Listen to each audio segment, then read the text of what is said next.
Bonjour à tous, bienvenue pour le bilan de la journée du mercredi 15 novembre 2023. On commence avec les indices, le SP500. Alors, je vous ai fait un petit scénario haussier qui rejoint ce que je vous disais hier. On m'a très justement fait remarquer que la figure que j'avais tracée en hebdo était un élargissement haussier qui est une figure très baissière. C'est le cas. C'est vrai que c'est une figure très baissière. Souvent, on a surtout qu'on est venu taper une fois ici, donc on est vraiment sur le 4 ou 5e rebond, et c'est possible qu'on ait une rotation partielle pour revenir là. C'est pas du tout ce que je privilégie. Si on a une rotation partielle pour revenir sur cette zone-là, par contre, il faudra être très méfiant parce que il y a de fortes chances que ça casse vers le bas et les objectifs d'un élargissement haussier sont ces zones-là. Mais c'est pas du tout le scénario que je privilégie. Parce que sur les indices en général, on a beaucoup de biseaux ascendants, d'élargissement haussier, mais les indices historiquement on est en bull run depuis très longtemps, et on a tendance à, là je vous l'ai mis en trimestriel, le graphe du SP500, on a tendance à valider les objectifs à la hausse, mais par contre les objectifs à la baisse, pas toujours les valider ou les valider seulement partiellement, donc en grosse time frame en tout cas, je parle de l'hebdo ou même du mensuel. Donc voilà, c'est pour ça que je privilégie surtout le retour sur le haut de cet élargissement ici, qui correspondrait parfaitement du coup à l'atteinte de l'objectif. Si on arrive par ici, on atteindrait du coup l'objectif également de l'élargissement baissier en même temps, et on va le voir aussi en daily, on a quelque chose de très propre sur le SP500, c'est cet élargissement baissier, voilà, qu'on a cassé par le haut avec un gap. On peut le voir. Le gap renforce la crédibilité de la figure. Tout simplement parce qu'un gap, forcément, après ça va jouer le rôle de support et de résistance, donc voilà, souvent quand on a une figure, c'est qu'il y a une pression ici, et quand on a un gap, c'est qu'il y a une pression et qu'on part vite vers le haut, donc voilà, on le voit ici, hein, il y avait l'épaule, tête, épaule, on a cassé par le bas avec un gap, et du coup l'objectif de cette figure a été rempli parfaitement, donc voilà, avec la ligne de coup oblique, donc voilà, même si je vous l'accorde, elle était pas très jolie, hein. Elle était vraiment pas très jolie, donc voilà. Mais en tout cas là, on a validé l'élargissement baissier, la cassure par le haut, et l'objectif de cet élargissement baissier, c'est les 4890 qui sont le haut de ce canal également, à peu près. Donc voilà, c'est pas les 5155 de l'objectif de l'élargissement en hebdo, mais quand même. Et après, c'est l'objectif minimum, ça reste des objectifs minimum, donc les 5155 sont pas loin. Après, on verra ce que l'indice nous fera, ce que le SP500 nous fera si jamais on arrive sur ces zones-là. Encore une fois, c'est un scénario, hein, que je privilégie, parce que je pense que on va repartir vers le haut, vu ce qu'on a fait graphiquement en tout cas. Mais voilà, et ça veut pas dire que c'est pas parce que je suis bull en hebdo et que je pense qu'on va revenir casser les plus hauts et atteindre cet objectif là, qu'on va pas corriger à un moment donné, hein. Donc là on est sur des zones où on peut faire un pullback vers ici, on est voilà, en daily on peut avoir des corrections, donc voilà, on va grimper sûrement sur du moyen terme, mais sur du court terme on fera des corrections tout le temps, donc voilà, en tout cas c'est le scénario que je privilégie sur les SP500, ça me paraît assez clair. Voilà, il me correspond en tout cas. Le Nasdaq, c'est pareil, j'ai fait un petit scénario sur le Nasdaq en chartisme qui est très bon, donc voilà, il y a cet élargissement également baissier qu'on a cassé par le haut, l'objectif est autour des 17 800, et sur le Nasdaq ici on avait un magnifique canal descendant qu'on avait déjà cassé par le haut, et là on a refait un gap, donc alors du coup les objectifs de ce canal descendant ici, c'est les 16 150, je vous l'ai mis là, donc on arrive proche, mais par contre je vais privilégier surtout l'élargissement à angle droit baissier, l'élargissement descendant à angle droit, parce qu'on a fait un gap de rupture ici sur le support horizontal, la résistance horizontale. Du coup ça validerait plus cette figure là, donc les objectifs de cette figure, du coup de cet élargissement à angle droit, c'est les 17 180. Donc voilà, une fois qu'on est arrivé aux 17 180, les 17 180 c'est à peu près voilà, on sera pas loin on aura dépassé les plus hauts historiques. Donc attention quand même, dans cette zone, les plus hauts historiques sont ici.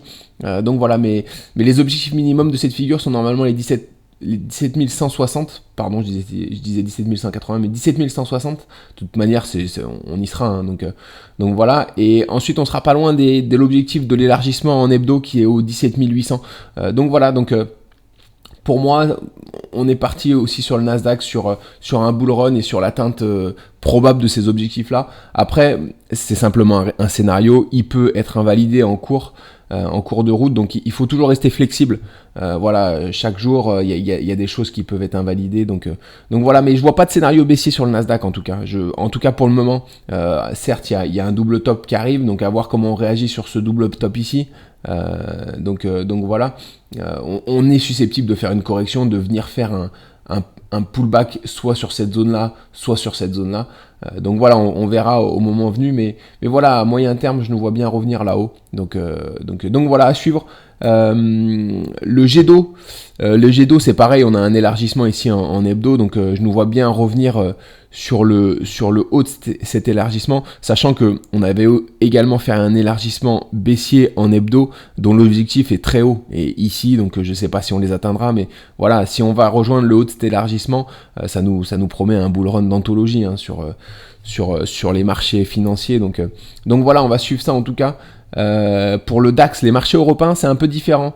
Les marchés européens, alors là, on a le DAX, on voit que l'ouverture, voilà, on a cassé par le haut ma zone de résistance. Hein. C'est vrai que si au niveau des indices américains on part vers le haut, je vois pas comment les indices européens corrigeraient eux vers le bas. Donc voilà, on avait cette potentielle épaule tête épaule qui est toujours d'actualité. Hein. On peut encore corriger ici hein, pour repartir vers le bas, mais voilà, j'ai du mal à croire que les indices européens corrigent alors que les indices américains je les vois très très boules. Donc voilà, le DAX on va voir, pour le moment cette zone de résistance n'a pas tenu, donc on est susceptible de repartir vers le haut et aller chercher les plus hauts historiques. À voir quand même quand comment on réagit sur ces zones là. Ici il y a une belle zone de résistance aussi. Donc voilà. Le CAC 40 également, ici on est en train de buter un peu sur cette zone de résistance par contre sur le CAC 40, donc à voir comment on réagit.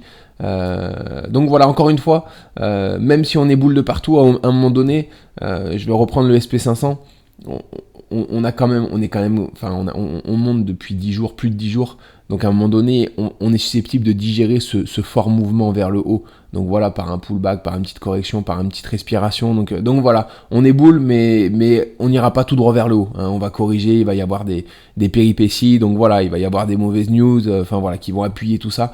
Donc voilà, même nous, si on traite pas les news, hein, on n'est pas là-dessus. Je pense que en analysant graphiquement les marchés, on a toujours un petit temps d'avance sur les news. Les news viennent confirmer les tendances qu'on voit. Donc là, on est haussier, donc on peut avoir chaque news positive va être reçue très positivement par le marché et chaque news négative va être reçue convenablement par le marché. C'est-à-dire qu'on va avoir des petites corrections pour les news négatives et des belles hausses pour les news positives si vraiment on part vers le haut, c'est l'impression que j'ai en tout cas qu'on irait vers le haut sur les indices. Donc voilà, on a fait le tour sur les indices. Maintenant on va passer sur la perf d'hier, Alibaba. Alors Alibaba, je l'adore. On en a parlé il y a 2 jours, il me semble. On avait pris en position. J'avais été étonné qu'avant-hier on fasse seulement une séance haussière, mais pas super haute. Donc par rapport au gap haussier qu'on avait fait sur les indices. Donc voilà, hier elle s'est rattrapée. On a fait un gap haussier vraiment important. On est déjà au R2, donc comme on grimpe vite, on met notre stop loss, on la protège quand même rapidement parce qu'on peut vite partir vers le bas. Mais c'est vrai que là on a vraiment un magnifique biseau descendant sur lequel on est venu faire un pullback très très très très propre. Donc voilà, et puis en hebdo, on a une belle épaule, on est sur le bas d'une épaule ici, et certes la deuxième épaule est longue, mais voilà, on a cet objectif ici en daily qui sera ici, on a l'objectif aussi de la ligne de coup ici. Si on casse par le haut, on aura un objectif qui nous remettrait sur des niveaux convenables sur Alibaba, hein, qui lui redonnerait un peu des couleurs. Ça fait un petit moment que qu'elle s'enfonce un peu vers le bas. Donc voilà, j'ai tendance à être un petit peu optimiste sur Alibaba en fonction de ce qu'elle nous propose sur les marchés. Donc voilà, je pense qu'il y a une belle performance. Je vais la suivre très attentivement. Il y a des belles performances à la hausse à faire sur Alibaba. Donc voilà, surtout qu'on voit les indices monter. Donc je vais la suivre attentivement en tout cas, ces prochaines semaines, ces prochains mois. Donc voilà, le flop d'hier, IBM. IBM qu'on avait pris en short, donc voilà, parce qu'on était sur le haut de ce canal ou de ce biseau ascendant. Voilà, on a été, du coup, il est reparti vers le haut. J'avais essayé de le shorter une seconde fois ici, j'avais pas été déclenché parce qu'il y avait une figure de retournement en 1 heure sur le double top. Du coup, c'est une bonne nouvelle que je l'ai pas reshorté parce que on est reparti vers le haut et on est sorti de ce gros trade qu'on avait fait. On était rentré sur le retournement ici. Donc voilà, on avait un retournement, donc voilà. On va continuer à la suivre. C'est vrai que je m'attendais quand même à une correction sur IBM parce qu'on est dans un canal. Il faudrait que j'ajuste le canal. Je pense que ça va plus être quelque chose de comme ça. Donc voilà, mais à un moment donné, on aura une petite correction sur IBM parce que c'est vrai qu'on a des poussées un peu qui sont de moins en moins puissantes. Donc voilà, je pense qu'on peut corriger à un moment donné sur IBM. Ça n'a pas été le cas tout de suite. On va la suivre en tout cas, on va continuer à la suivre pour un éventuel short. Pour l'opportunité de demain, Foxa, alors Fox Corp, je ne sais pas si vous connaissez cette action, je connais pas, par contre elle est très belle. Elle est très belle parce qu'on a un biseau descendant, on arrive sur le bas du biseau descendant, on est à la fois sur une zone de support ici sur laquelle on est venu buter ici. Donc voilà, on est susceptible de rebondir ici et on fait, vous voyez en daily, on fait un magnifique pour le moment un début d'épaule, tête, épaule inversée. Donc voilà, on a tapé le bas de la deuxième épaule. On a un retournement en 1 heure ici, donc on a mis un ordre. Ça nous mènerait vers notre... le R1, la sécurisation de la position nous mènerait vers la ligne de coup de cette figure. Ensuite, il y aurait le haut de ce biseau descendant qui serait autour des R1,5. Donc à voir. Après, si on le casse le biseau descendant par le haut, on ira chercher les 36, les 37, donc qui seront autour des R5. Donc ça peut être intéressant. En tout cas, Fox, je l'aime bien vers le haut. Il n'y a pas beaucoup d'opportunités à prendre à la hausse en ce moment parce qu'on grimpe depuis 10, 11 jours. Donc voilà, je suis content d'avoir trouvé Fox qui est très joli et qui peut nous donner de beaux gains haussiers. Donc voilà. Par contre, il y a pas mal d'opportunités à la baisse. Alors je vais vous présenter Nvidia qui est le short du jour. Il y a Amazon aussi que j'ai pris en short. Il y a Crédit Agricole, il y a Engie. Donc voilà, et à voir, parce que c'est vrai que comme on grimpe depuis 10, 11, 12 jours, on arrive sur des zones de résistance un peu de partout, donc voilà, il y a des opportunités de short. En tout cas là, pour Nvidia, elle est très jolie. Alors c'est pas évident parce que c'est une action très haussière, donc voilà, mais on voit que elle bégaye un peu depuis quelques semaines. Voilà, on est sur un double top ici. On avait fait un biseau descendant, on est venu remplir les objectifs. Le biseau descendant, les objectifs, c'est le haut de la base du biseau.